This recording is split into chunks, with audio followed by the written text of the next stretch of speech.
أعوذ بالله من الشيطان الرجيم بسم الله الرحمن الرحيم وأوفوا بعهد الله إذا عاهدتم ولا تنقضوا الأيمان بعد توكيدها وقد جعلتم الله عليكم كفيلا إن الله يعلم ما تفعلون ولا تكونوا كالتي نقضت غزلها من بعد قوة أنكاثا تتخذون أيمانكم دخلا بينكم أن تكون أمة هي أربى من أمة إنما يبلوكم الله به وليبينن لكم يوم القيامة ما كنتم فيه تختلفون ولو شاء الله لجعلكم أمة واحدة ولكن يضل من يشاء ويهدي من يشاء ولتسألن عما كنتم تعملون ولا تتخذوا أيمانكم دخلا بينكم فتزل قدم بعد ثبوتها وتذوقوا السوء بما صددتم عن سبيل الله ولكم عذاب عظيم۔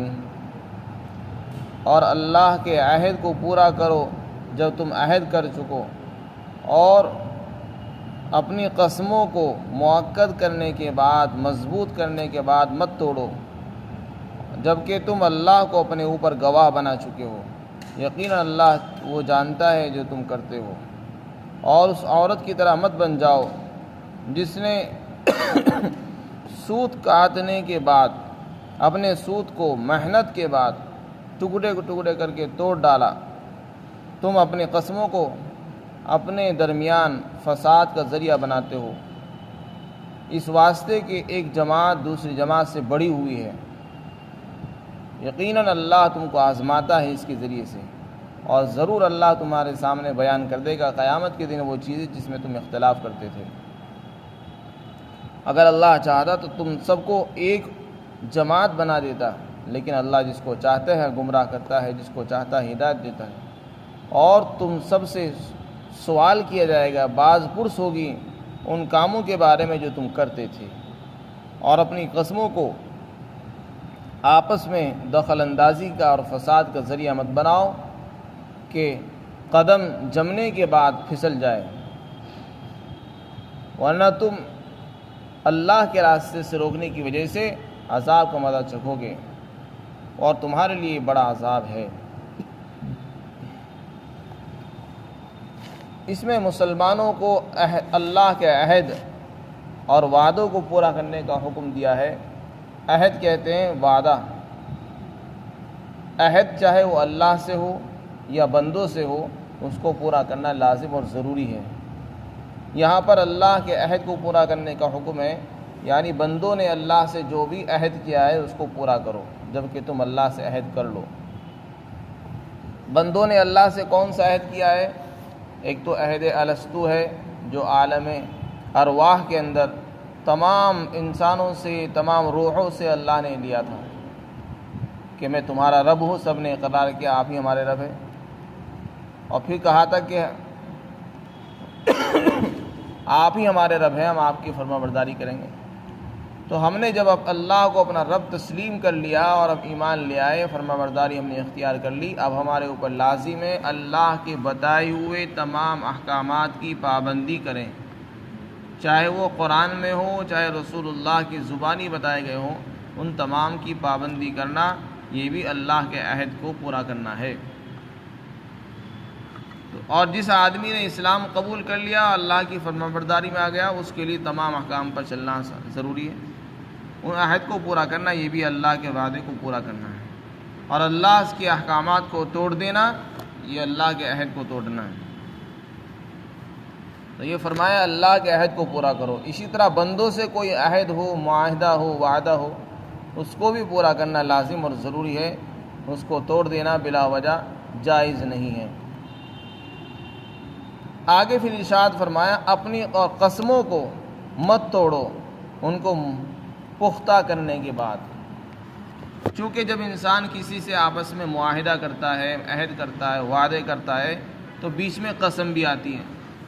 اگر صرف معاہدہ ہو، عہد ہو رہا ہو تو اس کو تو پورا کرنا لازم اور ضروری ہے ہی، لیکن اگر بیچ میں اللہ کا نام بھی آ گیا، اللہ کا واسطہ، اللہ کے نام کی قسم بھی کھا لی گئی اور اس کو اور پختہ کر دیا گیا ہے، تو پھر اس کا پورا کرنا اور زیادہ ضروری ہو جاتا ہے، لازم ہو جاتا ہے، اس لیے کہ اللہ کے نام کا پاس اور لحاظ اب ضروری ہو گئے۔ پہلے اللہ کا نام نہیں تھا، اب بیچ میں اللہ کے نام کو واسطہ بنایا جا رہا ہے اور اللہ کی قسمیں کھا کر عہد کیا جا رہا ہے، تو لہذا اللہ کے نام کی لاج رکھنا اور اس کا لحاظ کرنا بھی ضروری ہے۔ اس لیے فرمایا اپنی قسموں کو پختہ کرنے کے بعد مت توڑو، جب عہد توڑ دو گے تو قسم بھی ٹوٹ جائے گی اور پاس و لحاظ نہیں رہے گا، جبکہ تم نے اللہ کو اپنے اوپر گواہ بنا لیا ہے، تم اللہ کو گواہ بنا چکی ہو، پھر اس کو توڑ رہے ہو تو یہ بڑا گناہ ہے، اور اللہ جانتا ہے تم جو کچھ کرتے ہو۔ قسموں کو توڑ دینا، وعدوں کو توڑ دینا کیسا ہے، اس کی ایک مثال بیان کی ہے۔ اس کی مثال ایسی ہے جیسے کہ ایک عورت ہے، وہ سوت کاٹتی ہے، تو سوت کاٹنے میں ایک بڑی محنت لگتی ہے، سوت تیار کرتی ہے، اس کو کاٹتی ہے، پھر کاٹنے کے بعد اس کو بٹتی ہے، اس کو بٹنے میں ایک بڑی محنت درکار ہے۔ تو کوئی عورت ہے پہلے سوت کاٹے، پھر اس کو بٹے اور بڑی محنت کے بعد یہ ساری چیزیں کرے، اور اس کے بعد ساری محنت کرنے کے بعد سوت تیار ہونے کے بعد پھر وہ اس کو ٹکڑے ٹکڑے کر کے کوڑے میں پھینک دیں، تو ایسی عورت کو آپ کیا کہیں گے؟ سوائے بیوقوف کے اور کچھ نہیں کہیں گے۔ ایسی عورت کو لوگ بیوقوف اور احمق کہتے ہیں کہ اس نے محنت بھی کی اور محنت بھی ڈبل کی ہے، پہلے سوت کاٹا، پھر اس کو جو ہے بٹا ہے اور پھر اس کے ٹکڑے ٹکڑے کر کے پھینک دیا۔ ایک تو محنت ضائع ہو گئی اور اس نے چیز کو اور سرمایہ کو بھی برباد کر دیا، وقت بھی برباد، سرمایہ بھی برباد، محنت بھی بیکار ہو گئی، کچھ حاصل نہیں ہوا۔ ایسے آدمی کو بیوقوف اور احمق کہا جاتا ہے۔ بس یہی مثال ہے اللہ کے سے کیے ہوئے عہد کو توڑنا اور اللہ کی قسموں کو توڑنے کی۔ جب تم نے کوئی عہد کیا، اس میں اللہ کی قسمیں کھائی اور پھر اس کو توڑ رہے ہو، یہ بس ایسا ہی ہے جیسے وہ بیوقوف کہا جاتا ہے اس عورت کو، اسی طرح اس آدمی کو پاگل اور بیوقوف کہا جائے گا جو اللہ سے کیے ہوئے عہدوں کو اور قسموں کو توڑتا ہے۔ تتخذون ایمانکم دخلا بینکم، تم اپنی قسموں کو آپس میں دخل اندازی کا ذریعہ بناتے ہو، فساد کا ذریعہ بناتے ہو، اس واسطے کہ ایک جماعت دوسری جماعت سے بڑی ہوئی ہے۔ اس کا مطلب یہ ہے، عرب کے اندر قبیلے ہوتے تھے، مختلف قبیلے، خاندان، پہلے مختلف شہر نہیں ہوتے تھے، لوگ قبائلی اعتبار سے رہا کرتے تھے، قبیلہ یہاں بسا ہوا ہے، دوسرا قبیلہ خاندان یہ ہے، دوسرا قبیلہ یہ، تو قبیلوں کے اندر بٹے ہوئے ہوتے تھے اور لڑائی اور جنگیں قبیلوں کی آپس میں چلتی رہتی تھی۔ تو ایک قبیلہ اپنے پڑوسی قبیلے کے ساتھ کوئی عہد معاہدہ کر لیا کرتا تھا، اس واسطے تاکہ اپنی حفاظت رہے، کوئی دوسرا قبیلہ دور کا ہمارے اوپر حملہ کرے تو دونوں مل کر اس کا مقابلہ کریں گے، اگر ہم پر حملہ کرے گا تو وہ ہمارا ساتھ دے گا، اس پر حملہ ہوگا تو ہم اس کا ساتھ دیں گے۔ تو آپس کے پڑوسی قبیلوں کو اپنے ساتھ جوڑ لیا کرتے تھے اور عہد معاہدہ ہو جاتا تھا، قسمیں کھائی جاتی تھی کہ ہم دونوں ایک دوسرے کا ساتھ دیں گے لڑائی میں، کوئی بھی دشمن ہمارے پر حملہ آور ہوتا ہے تو ہم ایک دوسرے کے خلاف دونوں مل کر لڑیں گے، ساتھ دیں گے ایک دوسرے کا۔ تو اس طرح ایک دو جماعتیں، دو قبیلے، دو پارٹی آپس میں معاہدہ کر لیا کرتی تھی۔ پھر بعد میں جب دیکھتے کہ نہیں ہے تو تعداد میں یہ قبیلہ کم ہے جس سے ہم نے معاہدہ کر لیا ہے، وہ تو کمزور لوگ ہیں، نہ ان کے پاس سامان ہے، نہ ہتھیار ہے، یا ان کے افراد کم ہیں یا کمزور ہیں، یا کسی بھی اعتبار سے ان کو کمزور پاتے تو ان کا عہد معاہدہ توڑ کر کسی بڑی جماعت سے، کسی بڑی پارٹی سے معاہدہ کر لیا کرتے تھے۔ کسی دوسرے قبیلے کو پاتے کہ وہ تو اچھے خاصے لوگ ہیں، تعداد بھی اچھی ہے، مال بھی اچھا ہے، طاقتور بھی ہیں، تو ان کا پہلی جماعت کا، پہلے قبیلے سے معاہدہ توڑ کر دوسرے سے کر لیا کرتے تھے، ایک پارٹی چھوڑ کر دوسری پارٹی کو اپنے ساتھ ملا لیا کرتے تھے۔ تو ایسا عرب کے اندر ہوا کرتا تھا۔ تو اس کے متعلق فرمایا کہ یہ فساد کا اور آپس میں بگاڑ کا ذریعہ ہے۔ تو اللہ کی قسموں کو، اللہ کے نام کو آپس میں بگاڑ کا ذریعہ مت بناؤ، آپس میں توڑ کا ذریعہ مت بناؤ، یہ اللہ کا نام ہے، اس کی لاج رکھو۔ اس بنیاد پر کہ ایک جماعت دوسری جماعت سے بڑی ہوئی ہے، اس بنیاد پر عہد معاہدہ توڑ دینا یہ ناجائز ہے۔ جب تم نے کسی سے عہد کر لیا، چاہے وہ کمزور ہو، اس کی کمزوری پر نظر نہیں ہونی چاہیے، اللہ کی مدد پر، اس کے خزانوں پر انسان کی مدد ہونی چاہیے کہ ہم نے عہد ان سے کیا ہے، مدد ان کا کام نہیں ہے، مدد اللہ کی طرف سے آئی۔ وہ چاہے تو کمزوروں کی مدد کر دے، وہ چاہے تو مالداروں کی مدد بھی نہ کرے، بڑی جماعت بڑی پارٹی کو ناکام کر دے، وہ چاہے چھوٹی پارٹی کو کامیاب بنا دے۔ تو مدد اللہ کی طرف سے ہوتی ہے۔ اگر ہماری نظر افراد پر، ان کے مال و دولت پر رہے گی تو پھر اللہ کی مدد نہیں ہے۔ تو اس میں فرمایا اس بنیاد پر کسی پارٹی سے، کسی جماعت سے تمہارا عہد ہو گیا، اس کو توڑنا جائز نہیں ہے کہ وہ کمزور ہے۔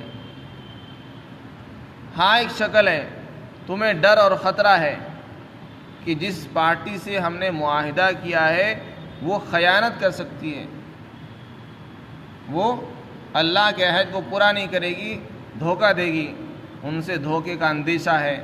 تو پھر ایسے لوگوں کو بتا دینا چاہیے کہ آج سے ہمارا تمہارا معاہدہ ختم ہے۔ اس بنیاد پر عہد معاہدہ ختم کیا جا سکتا ہے، لیکن اس کے لیے بھی پہلے سے جتانا ہوگا، بتانا ہوگا، اطلاع کرنی ہوگی کہ ہم نے جو معاہدہ کیا تھا وہ آپ ختم کر رہے ہیں۔ اس بنیاد پر ختم کرنے کی اجازت نہیں ہے کہ یہ کمزور ہیں۔ اسی کو فرمایا کہ ایسا کرنے سے کیا ہوگا، بگاڑ ہوگا، آپس میں پھوٹ پڑے گی۔ ابھی تم نے معاہدہ توڑ دیا، پھر کل کو یہی تمہارے لیے دشمن بن جائیں گے اور گلے کی ہڈی بن جائیں گے۔ آگے ارشاد فرمایا اللہ تعالیٰ نے کہ اللہ تمہیں آزماتا ہے اس کے ذریعے سے، یعنی جو تم آپس میں معاہدے کرتے ہو اس کے ذریعے بھی اللہ تعالیٰ آزماتا ہے، قسمیں کھاتے ہو آزماتا ہے، تم اس کو باقی رکھنا چاہتے ہو یا نہ رکھنا چاہتے ہو۔ اسی طرح اللہ تعالیٰ نے جو مختلف پارٹیاں بنا دی، مختلف جماعتیں، کسی کا مزاج کچھ ہے، کسی کا کچھ ہے، کوئی تعداد کے اعتبار سے کمزور، کوئی مضبوط۔ اب انسان کو اللہ دیکھنا چاہتے ہیں کس کا ساتھ دے رہا ہے، یہ اللہ سے کیا ہوا عہد کو پورا کر رہا ہے یا تعداد کی کمی کی وجہ سے اب اللہ کے عہد کی پاس اور لحاظ کو چھوڑ رہا ہے۔ تو یہ بھی اللہ کی طرف سے ایک امتحان ہے، لہذا صرف اس بنیاد پر کسی پارٹی کو چھوڑنا جائز نہیں ہے کہ وہ کمزور ہے۔ اور قیامت کے دن اللہ بیان فرما دے گا جس میں تم آپس میں اختلاف کرتے تھے، اس دن اللہ تعالیٰ سب کو بیان بتا دے گا۔ پھر آگے خود ارشاد فرمایا اگر اللہ چاہتا تو سارے انسان ایک ہی جماعت ہوتے، ایک ہی پارٹی ہوتے اور ایک ہی جیسے ہوتے، ایک خیال کے ہوتے، لیکن اللہ نے سب کو ایک جیسا نہیں بنایا، نہ ایک جماعت بنایا، مختلف جماعتوں میں شامل بنا دیا، مختلف فرقوں میں مختلف خیالات کے لوگ بنا دیے۔ جس کو اللہ چاہتا ہے گمراہ کرتا ہے، جس کو چاہتا ہے ہدایت دے دیتا ہے۔ تو یہ سب اللہ کی حکمت کے مطابق ہے، سب کو ایک ساتھ نہیں بنایا، سب کو الگ الگ بنایا تاکہ اس میں امتحان بھی رہے، بندوں کا آزمائش ہوتی رہے، کون کس بنیاد پر کس کا ساتھ دے رہا ہے، اللہ کی بنیاد، اللہ تعالیٰ سے محبت کی بنیاد پر ہے یا اپنی اغراض کے لیے۔ اسی لیے علماء نے لکھا ہے کہ دنیاوی منافع کی خاطر عہد کو توڑنا جائز نہیں ہے، کہ اس پارٹی سے جڑنے سے ہمارے دنیا کا فائدہ ہوگا، لہذا اس سے ہم چھوٹی والی پارٹی سے جماعت سے ہم نے اپنا معاہدہ توڑ دیا۔ دنیاوی اغراض کے لیے، منافع کے لیے عہد و معاہدہ توڑنا بھی ناجائز ہے۔ ہاں اگر خیانت کا، دھوکہ دڑی کا، دھوکہ دینے کا اندیشہ ہو تو پھر جائز ہے۔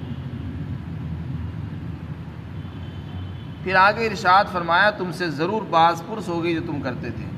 دنیا میں ہم بہت کچھ کر رہے ہیں، دنیاوی فائدوں کی خاطر، دنیاوی فائدے حاصل کرنے کے لیے ہم کسی پارٹی کو چھوڑتے ہیں، دوسرے سے جڑ جاتے ہیں، کسی قبیلے خاندان سے کیے ہوئے عہدوں کو توڑ دیتے ہیں۔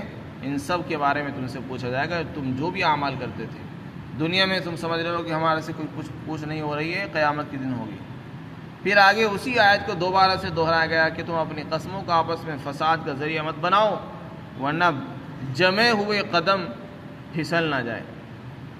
ابھی تم نے کسی پارٹی سے معاہدہ کیا، کمزور تھی اور تم نے توڑ دیا، اس سے فساد بھی ہوگا، اور جو بھی ابھی تک جماؤ تھا، قدم جمے ہوئے تھے، وہ کھٹ جائیں گے۔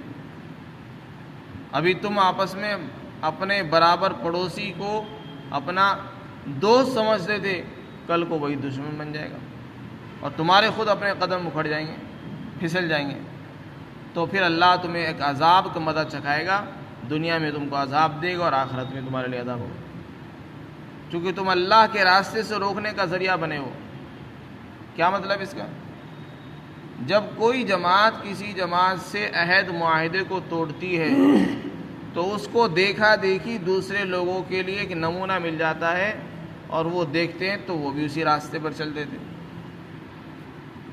تو اللہ کے عہد کو پورا کرنا یہ اللہ کا راستہ تھا، انہوں نے اللہ کے عہد کو توڑ کر اللہ کے راستے سے لوگوں کو روکنے کا یہ ذریعہ بنے، ان کو دیکھا دی کہ دوسرے بھی اس کو توڑنے لگے، تو گویا کہ انہوں نے اللہ کے راستے سے روکا ہے، لہذا تم اس کے بدلے میں دنیا کے عذاب کا مزہ چکھو گے، اور تمہارے لیے آخرت کے اندر بڑا عذاب ہوگا۔ دنیا میں بھی ذلت ہوگی، قید کی، مصیبتوں کی، جیل کی، اور دوسری مصیبتیں آئیں گی، اور آخرت میں تو بڑا عذاب ہوگا ہی۔ اللہ تعالی ہم سب کو عہد اور معاہدے کی پابندی نصیب فرمائے۔